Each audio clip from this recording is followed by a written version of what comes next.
You're listening to Graphic Novel Explorers Club podcast, an audio book club. Greetings, explorers. I'm one of your hosts, Dennis, joined by Johnny. And today we are discussing Batman, Three Jokers by writer Geoff Johns and artist Jason Fabok. We always butcher your name, so I apologize. We hope that you have read today's title because both of us have read the book, so beware, spoilers ahead. Explorers can share their opinions and thoughts with us by leaving a comment on our Facebook page or over on our Twitter and Instagram at GN Explorers Club. Graphic Novel Explorers Club is available wherever fine podcasts are found, including YouTube. Today, our book is Batman Three Jokers, which was published in 2020. At the time that we were recording this, it is 2020. This has only been out for a couple months, right? Yeah, this is actually kind of a shocker. We've actually are covering a fairly recent book. Normally, we cover a book that's either fairly old, really old, more at most. The most recent one I think we ever covered was maybe like a 2-year-old or 3-year-old book. So this is like current. Yeah, most of Sizzling. our more current books are indie books. Mm-hmm. And then, most of the capes and cows we cover are years and years old. So that's a good point. I never thought about that, Dennis. It was written by Geoff Johns and art by Jason Fabok or Fabok. I don't know. Sounds like a Star Trek name. Fabok, the Commander Fabok. Phasers. Now, Fabok sounds more a Vulcan to me. Oh, he'd be very logical. That's true, like Savik or something, yeah. Savik, Spock, yeah, very, very Star Trekian. So, for those who don't know, Geoff Johns has been heavily involved with DC for the past, 20 years? Oh, yeah. He's written the Green Lantern, Rage of the Red Lanterns, Green Lantern, Blackest Night. He created the Stargirl character, or co-created it. No, I think he created the TV series Stargirl, co-created the Flash TV series, and then he's co-written the stories for Aquaman and Wonder Woman 1984. And you said he did Flashpoint, right? He did the Flashpoint comic book. He got a lot of his fame from the Green Lantern books. I think he's co-produced a lot of the films, including Justice League and Batman v Superman. So yeah, he's big time. He just recently left DC, in fact, I believe. Oh, I didn't know that. Mm-hmm. He wanted to form his own independent comic book He's not label. Join Image. Maybe it was. I forget. I don't always keep up on that news. I wonder if he's trying to get a deal like, who's the guy that wrote Kick-Ass? Like, I wonder if he's trying to get one of those deals. And then Jason Fabok was the regular artist for DC's New 52, and he's also worked on a number of DC books. Right up front, I really enjoyed his art in this Phenomenal. book. Yeah, it was great. The best part of the Three Jokers is the art. And this story has been a long time coming. So around 2016, Geoff Johns was, I think, the writer of Justice League. And at the very tail end, the kind of like little post-credit scene, so to speak, part of the book involved Batman, who had sat in Metron's chair, the Mobius chair, and had asked the chair, which is all-knowing, what was the secret identity of the Joker. And then he came to reveal to Hal Jordan that, in fact, the Mobius chair didn't give him one name. It told him that there were, in fact, 3 Jokers. And so that was a dun-dun-dun. And his bat screen showed like 3 different Jokers from 3 different eras of the Batman. You know, like the classic Silver Age Joker, the Death in the Family Joker, and the more recent one. And so that was, a big thing and a big question. And it took this long for him to sort of get the story out, huh? So there's been a lot of problems getting the story out. There's been a lot of false starts, and they've reorganized like their stories and the writers and everything like that. And so it took a while for it to finally come out. And honestly, the fact that it's come out, we didn't mention this, but it came out on the DC Black label, which is traditionally, it's not really, I would say, their Elseworlds label, but it is their mature label, and is it not necessarily canon stories? Yeah, this story does not strike me as being canon. Right. And so in the beginning, it was supposed to be completely canon and fully integrated because it was hinted in a canon book. But because of a variety of story changes and how the stories have evolved and this thing kept getting delayed, eventually it just became put out on its own thing. So that's why It was put on the Black Label, I believe. Also, if you look at the artwork, the look for Batgirl, the look for Batman, they don't exactly line up with how things are right now in universe. Spoiler, Alfred is dead currently in the DC universe, and so he's currently alive. So this is kind of in this book. And so it's kind of a weird Elseworlds book, but it sort of ties into, well, big time, honestly, The Killing Joke, which was that our first book?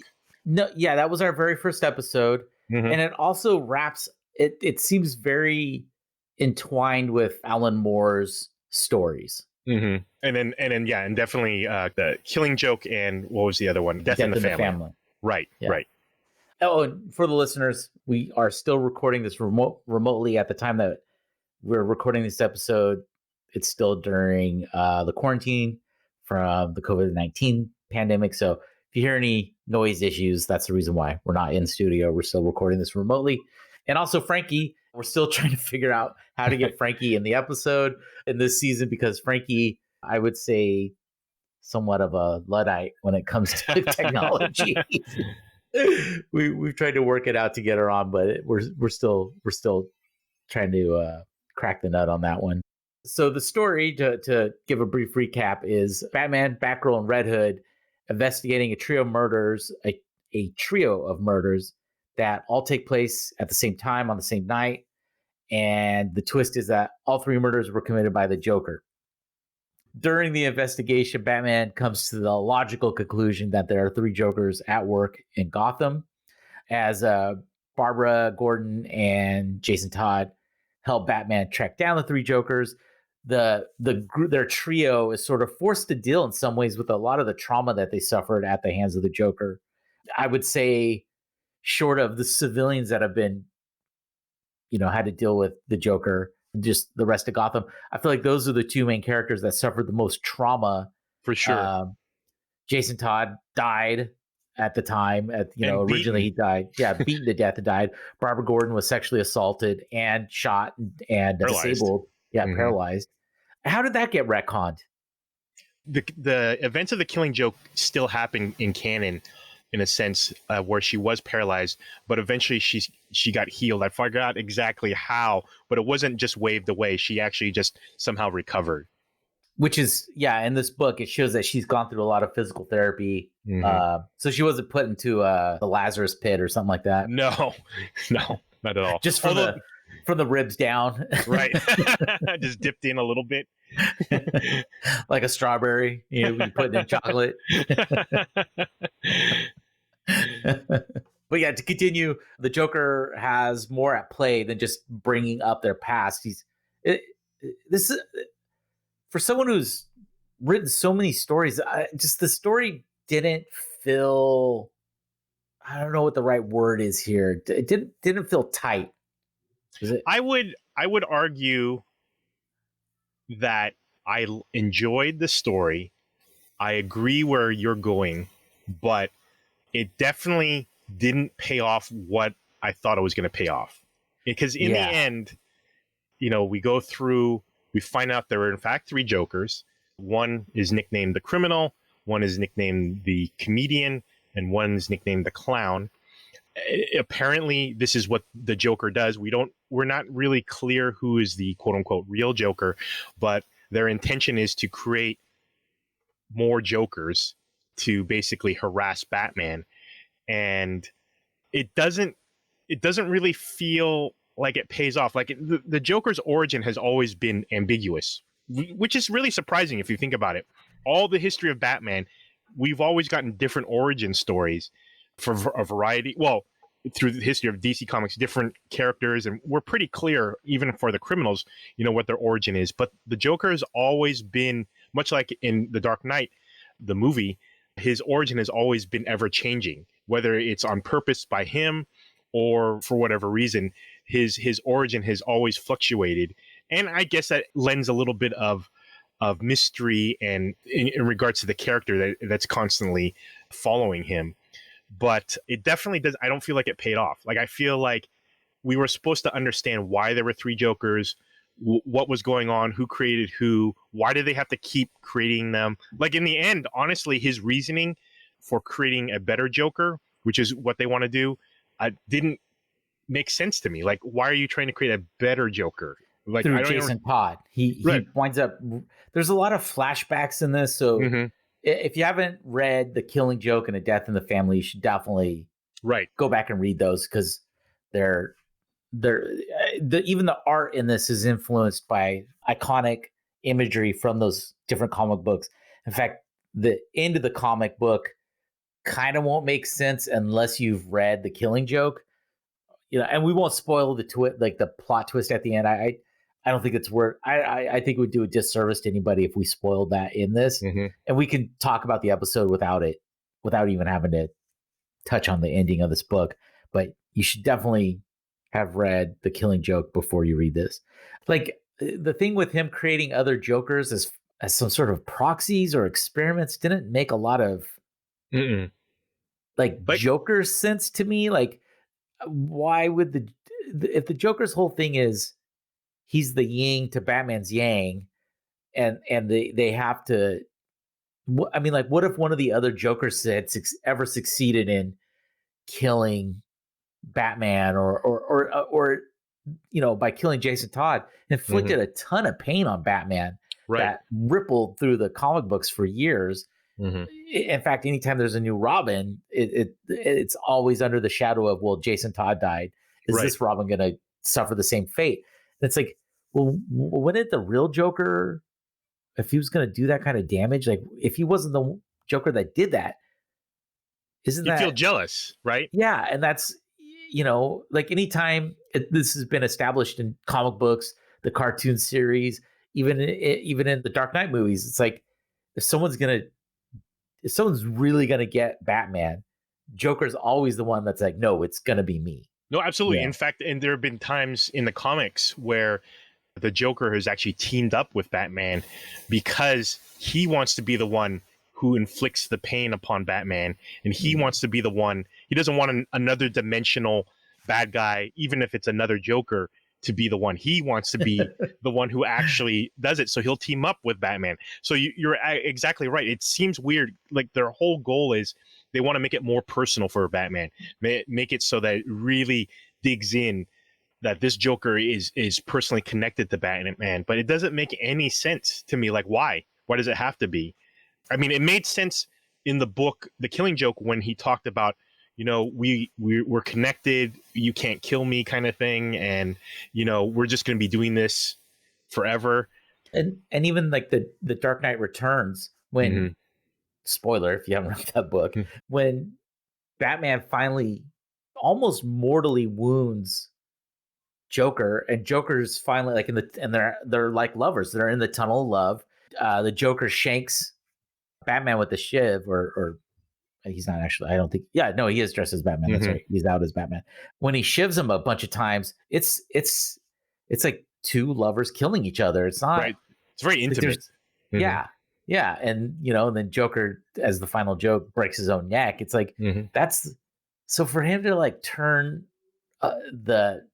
any of these things that he's done with the possibility it could have been another Joker. It just doesn't make sense to me.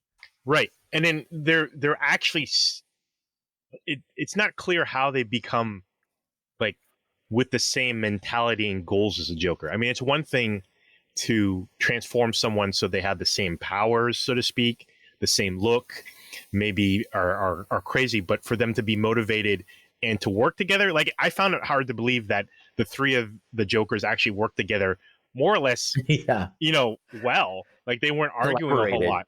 Yeah. And it seemed like the criminal was the mastermind. He was the most calculating, maybe the older one, but it seemed like they were willing to work together. And yeah, like you said, it seemed odd because the real Joker would want to take credit, which, maybe in the end it sort of paid off. I don't know. Another thing that like didn't make it was like a weird, like, well, why are you getting upset at this, but you're not getting upset at that? Is Jason Todd as the Red Hood is shooting henchmen left and right. I'm assuming he's shooting them non-fatally, but when you shoot someone, it doesn't. Well, the Red Hood is he doesn't care. Yeah, but there's different times when Batgirl, Barbara Gordon, gets upset that when, spoiler, Jason winds up killing one of the Jokers, shoots him through the head, and basically he's being tortured in the same way that he was and dies in the Death in the Family. And he winds up, the Joker, this version of the Joker, if it's not the real Joker, taunts him into the point where Jason Todd, Red Hood, shoots him in the head, shoots this Joker in the head. And Barbara gets so upset at that. I'm just like, he's been fucking shooting people left and right throughout this entire comic book. Like, why is this one that suddenly is the one that you're criminal? Like, yeah, no, this isn't. You only shoot and harm henchmen. Right. Well, and so speaking of that particular scene, I really did enjoy that. That's one of the stronger points where I liked when the Joker was getting into Jason Todd's head. And it really did make a lot of sense to me, like how messed up Jason Todd is. I mean, he actually, his whole superhero identity is the Joker's former criminal identity, the Red Hood.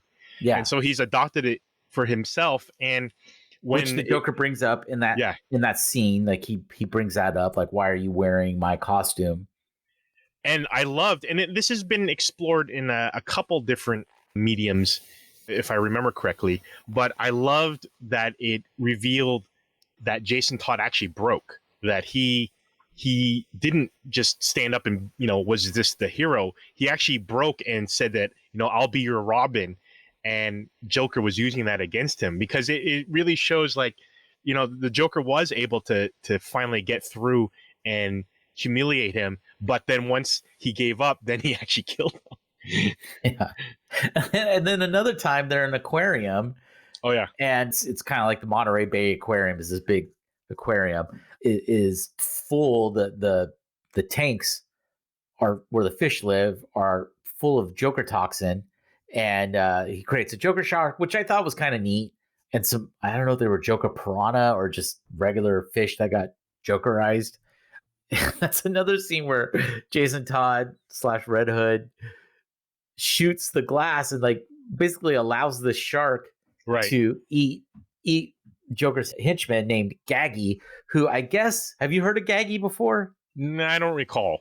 So I did a little research on Gaggy because I was like, Gaggy is such a weird name. And I was like, it seemed like this seems like a Mixelplex era, Batmite era like character. Mm-hmm. So I looked up Gaggy, and apparently he was the Joker's main sidekick through, I think, the Silver Age before Harley Quinn. And his real name, the character's real name, is Gagsworth A. Gagsworthy. Like, that's not so fucking hokey. Like, how did that definitely pass? Silver Age. Yeah, that's like, how did that get past the editorial? Yeah, well, we need some name for this for this henchman. But yeah, that's got to be one of the dumbest names in all comics.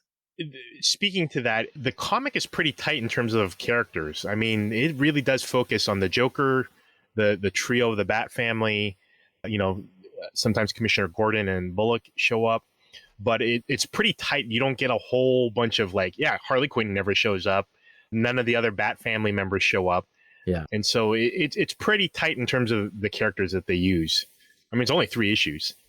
And we read the combined. Collected. Mm-hmm. Thanks. I couldn't think of the word. As many comic books as we read and review, I would remember collection. But yeah, I just, anyways, getting back to Gaggy and that whole scene, it's like no one's upset that this shark just devoured this little person in front of everyone, and the fact that he basically killed all of the. I mean, I guess the Joker did really, but Jason Todd basically just destroyed this aquarium. Right. Well, and then it's interesting that Jason finally does what Batman never wants to do, which is kill the Joker. Well, a Joker. And that's brought up where, how many times do you have to, allow this madman to basically let loose until you do something about it? So one of the things I wanted to bring up too was when they catch up to this one Joker that Jason Todd eventually shoots in the head, kills, Batman contacts Arkham. Mm-hmm.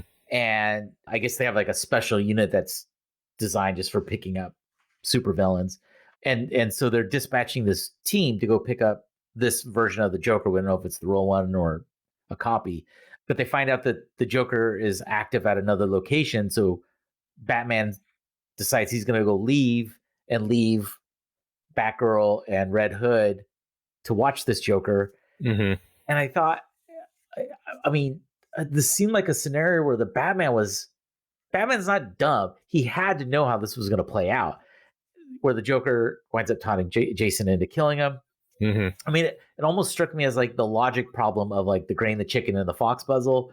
Right. You know, where it's like, well, okay, I've got two people here. One that's emotionally vulnerable and wants to kill this Joker. A Joker who's going to taunt him into killing him or doing something. And then Barbara Gordon, who has done the work, I guess, to restore her body and her, her mentality to like stay a healthy person, even though she's a vigilante. I don't know. I just thought, I was like, Batman had to know how that was going to work out. You would think, but I don't know. I mean, it surprised me. I mean, there's been plenty of times where the Red Hood has faced the Joker and he hasn't killed him for one reason or another. Mm-hmm. And so this version of the Red Hood just happened to crack. And yeah, this particular version of the Joker really got under his skin. Like, I've never heard him really kind of have this one-on-one time. Usually they're just spouting stuff off. There's a rare time where he actually really brings up the moment where he's beating him and kind of makes him kind of relive that trauma, which says something about reliving and being triggered with trauma. You can think you're over it, but if you don't have the proper therapy like Barbara probably had and just kind of repress it like Jason did, that even though both of you are functional, really the method that Jason chose, which was suppressing it, can easily be unearthed if properly triggered, whereas Barbara has the tools where if the Joker were to pull the same thing, she's probably more mentally strong and emotionally strong to actually handle it, even though both of them are functional on an everyday basis. You know what this so the more we've been talking about this, the more it's like making things fire off in my head about this story. Is like, so does that mean like Geoff Johns, thank you, is his theory, I guess, or what they're positing in the story is all these things that have been done by different Jokers. Right. I guess it's like this feels like almost a betrayal to the character on the par of like Metal Gear 5 and how Big Boss wasn't Big Boss, Right. Like, I don't know. No, I would agree. In the end, I didn't feel like this was completely necessary at all. It didn't pay off. It feels like fan fiction. I know we were talking about this a little bit before we started recording, but it feels like highfalutin fan fiction to me. Whatever his plan was before when he wrote those scenes in the Justice League, I just don't feel like it paid off for whatever reason. And, even creating this as a separate universe so you're not tied to canon, it just, I would agree. Overall, I felt like I liked the story enough that, it's entertaining. Obviously, the artwork is amazing. Exceptional.